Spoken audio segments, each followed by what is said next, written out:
이러한 노동시장 생산 가능 인구의 감소와 또한 숙련의 위기를 경험하면서 지금 나오는 얘기가 노동시장의 정년 연장에 대한 얘기가 많이 나옵니다.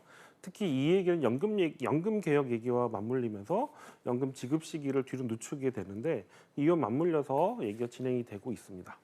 정년 연장에 대해서 우리가 굉장히 많은 오해를 하고 있는 부분들이 있습니다. 정년 연장을 그냥 제도만 늘리면 우리가 정년에 대한 법적인 그 규정을 위로 올리면 되는 거가 아니냐라고 단순히 생각하시는 분들이 있는데요. 그렇게 되면 굉장히 많은 문제가 생길 것입니다. 첫 번째, 어, 우리나라의 노동시장에서요, 은퇴 연령이 주된 직장에서 은퇴하는 연령이 한 50대 정도가 됩니다. 실제로 정년을 아무리 연장을 하더라도 정년 연장의 효과를 볼 수 있는 사람들은요, 대기업이라든지 공공기관이라든지 아니면 공무원이라든지 하는 굉장히 일부 직종의 사람들이 한정될 거예요. 그러면서 우리 사회의 격차가 더 커질 수 있습니다. 두 번째는 이 산업이라는 것이 사실은 지금 현재 청년들이 가고 싶어하는 일자리들이에요. 그렇기 때문에 효과도 별로 없을 뿐더러 세대 간의 갈등이 훨씬 더 심화될 가능성이 굉장히 높습니다. 지금 청년의 일자리와 중년의 노년의 일자리가 다르기 때문에 경쟁이 없을 거라고 얘기하실 수도 있는데 이것을 단순히 제도적 변경으로만 생각하시면은 이러한 문제가 일어날 수밖에 없습니다. 노동시장이 사람들이 더 오래 고용하게 된다, 오래 일자리에 있다는 것은 더와 다른 여러 가지 문제들이 나옵니다. 특히 우리나라 같이 연공제의 임금 체계를 가지고 있는 사회에서는요, 생산성이 떨어졌음에도 불구하고 해도 더 임금을 더 많이 지불해야 되는 분들이 많아진다는 것을 의미하고요. 결국 노동시장의 신규 고용도 막을 뿐더러 생산성도 떨어지게 되는 그런 효과를 낳을 수도 있습니다. 사실 지금 인구 구조의 변화에 대응해서 정년장을 어떻게 할 것이냐에 대한 큰 그림은 나오지 않고 있는데요. 저는 이렇게 생각을 합니다. 정년 연장이라는 건 단순히 제도만 바꿔서 사람들을 더 오래 고용하는 것이 아니라 우리 사회 노동시장의 형태가 바뀌어야 된다고 생각을 해요. 우선 아까 말씀드렸듯이 임금 체계가 바뀌어야 되고요. 또한 평가 체계가 바뀌어야 됩니다. 그래서 올바른 적절한 형태의 보상이 지급돼야 되고요. 그러면서 연령에 대한 차별도 없어져야 됩니다. 또 하나는 아무래도 연령이 높아지면서 생산성이 떨어질 수밖에 없습니다. 체력적으로나 아니면 새로운 기술을 익히는데 낮춰질 수밖에 없기 때문에 이런 새로운 재교육의 시장이 열려야 됩니다. 그래야지 이런 재고용 시장이 생기게 되고요. 재고용 시장이 생겨야지 지금 일자리를 은퇴하더라도 새로운 직장으로 다시 또 넘어가기가 쉬워지는 사회가 됩니다. 그러기 위해서는 노동시장에서 재교육이 있어져야 돼요. 이러한 지금 지금 일자리를 떠나시는 분들이 새로운 기술을 받고 새로운 역량을 쌓으면서 다시 생산성을 높일 수 있는 구조, 그렇게 교육제도의 변화도 있어야 되고요. 또한 이 기간 동안에 임금이 공백기 동안 정부에서 복지가 이걸 또 채워줘야 됩니다. 이러한 형태의 복지제도도 함께 변화해야 돼요. 실제로 지금 반도체 업에서는요, 이런 일이 굉장히 흔하다고 합니다. 팀장급으로 계셨던 분들은요, 대부분 정년을 하시자마자 대학을 가셔서 대학에서 교육을 하고 계시고요. 또 이분들이 가서 계속 테뉴어를 봐서 열심히 계속 끝까지 하시는 게 아니라 단기적으로 한 3년에서 5년 정도 신기술을 전수한 다음에 다음 분은 빨리빨리 교체된다고 생각한다고 해요.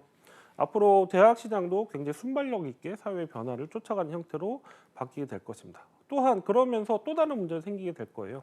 이러한 기술 산업이 아닌 육체 산업, 육체 노동에 의존하는 분들은 아무래도 정년 연장이 되고 연금이 뒤로 가더라도 재교육을 받기가 힘들겠죠. 그런 재교육만을 통해서 생산성이 높아지기도 힘들어질 겁니다. 여기에 대해서는 어떻게 할 것인가, 어떤 복지 제도로 지원을 할 것인가, 또 아니면은 또 실버 친화 사업장이라고 해서 육체적 노동이 약해질지라도 어떤 사업장의 근로 환경 개선을 통해서 이걸 훨씬 원활하게 하는 그런 혁신들도 일어나고 있습니다. 이런 혁신에 대한 비용은 또 어떻게 담당해야 될지 이런 것에 대해서 굉장히 복잡한 형식으로 진행될 겁니다.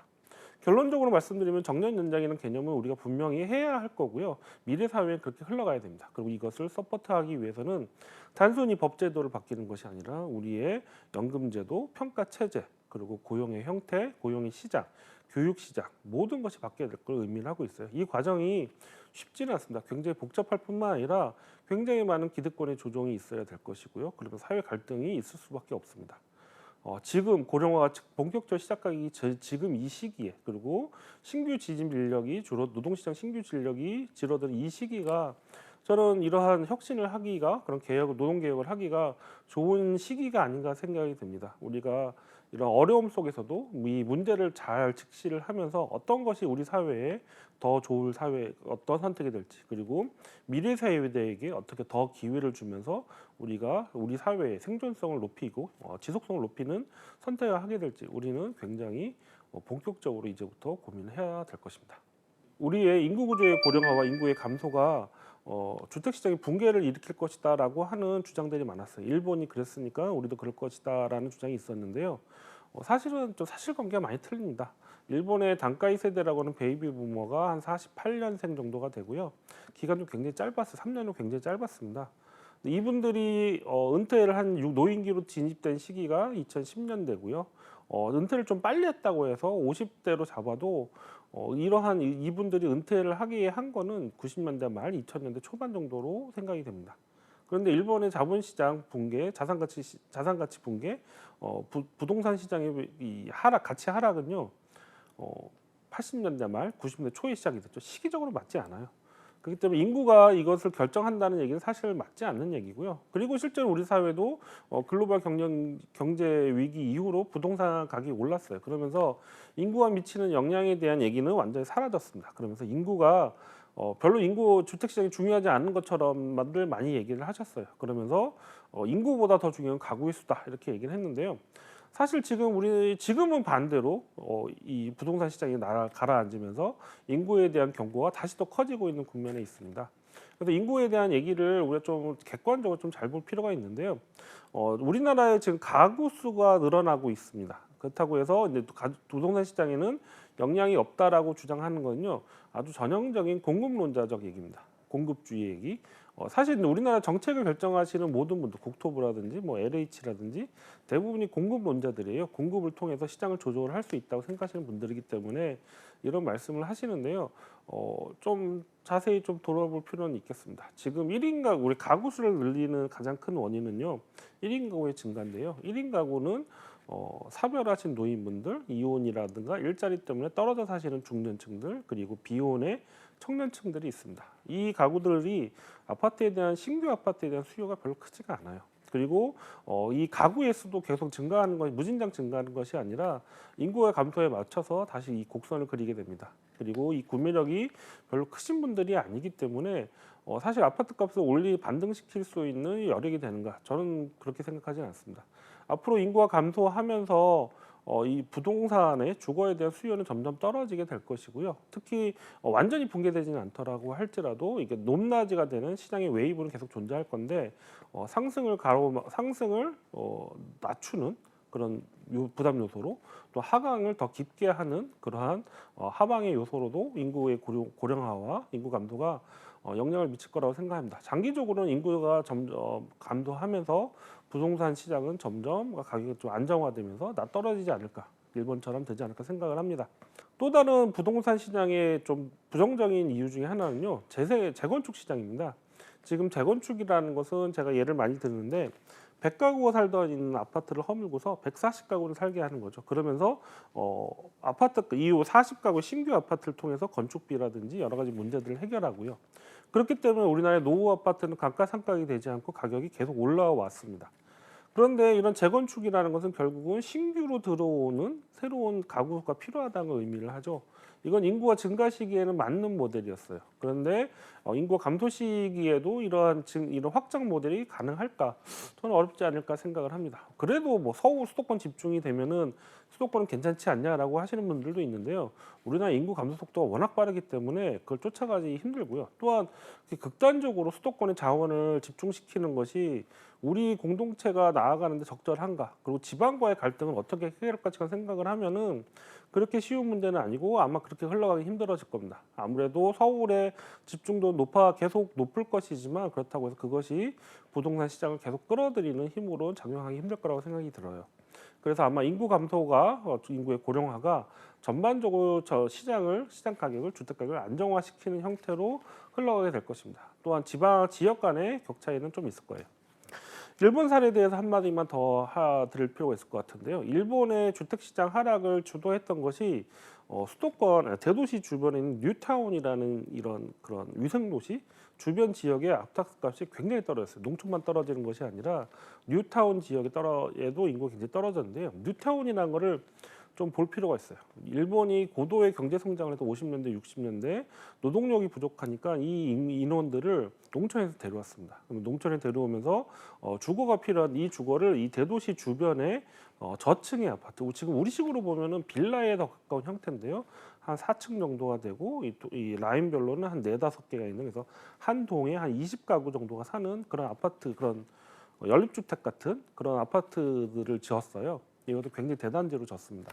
그런데 이 문제가 뭐냐면은 이 그 처음에 오셨던 분들은 이제 자녀를 낳고 세대가 계속 진전을 해 나가는데 이 구도 자체가 세대 간의 교환이 되게 힘든 구조예요. 그러니까 자녀들은 지역은 떠나지만은 새로운 자녀들이 이곳에 들어오기는 힘든 구조예요. 그러다 보니까 빈집들이 점점 늘어나고 젊은 사람 떠나고, 하지만 들어온 사람도 없으니까 점점 빈집이 늘어나고 노인만 사는 도시가 되고, 그러면서 지역의 아파트 값을 지역의 주거 값을 깔아앉히게 하는데 아주 결정적인 역할을 했습니다. 이 뉴타운도 그런 사례가 있는데요.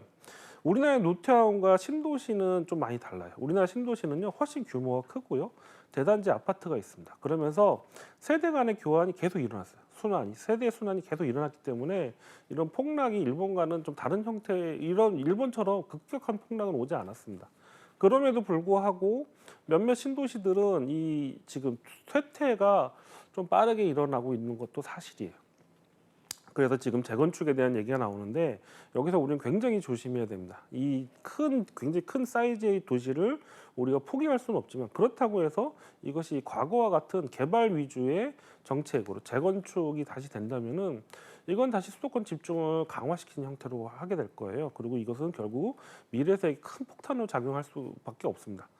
지금까지 인구에 대한, 그리고 인구의 파장, 인구 변화가 초래하게 될 파장에 대한 여러 가지 얘기를 했습니다. 인구에 대한 대응은 굉장히 중요한 거예요. 그리고 우리가 지금 생각하고 있는, 우리가 경험하게 될 미래는 우리의 지금 수준으로 그냥 괜히 추측을 할 정도는 아닙니다. 사이즈가 70년도에 100만 명이 태어났는데 50년밖에 안 됐는데 4분의 1 토막이 났어요. 그리고 이 감소의 속도는 2000년대 이후부터 급격히 이루어지고 있습니다. 굉장히 사이즈가 줄어들게 되고, 그러면서 고령화도 심각하게 되고, 그러면 사회적 격차도 커질 거예요. 그러면 사회 갈등도 커질 거고요. 그러면서 우리는 어떤 선택을 할 것인가에 대해서 지금부터 우리는 그 선택을 강요받고 있어요. 그래서 우리가 좀 더 신중한 선택을 해야 될 거고요. 또한 이러한 미래의 대응은 정부의 책임만도 아닙니다. 우리 모두가, 각 사회가, 기업이, 각 기관들이, 각 조직이, 각 모든 가족이 준비를 해야 될 것 같아요. 그러면서 인구 변화가 어떻게 진행될지, 이 파장이 나에게 어떻게 영향을 미칠지에 대해서 이해도를 높이고 관심을 가질 필요가 있겠습니다. 또 중요한 거는 지금의 시점에서 미래 변화를 보시지 마시고요. 20년 뒤의 인구 변화가 내가 이 20살 더 먹었을 때 어떻게 변화가 될지 이것도 같이 보셔야 되는 그런 역량이 높아져야 될 것 같습니다. 강의를 경청해 주셔서 감사합니다.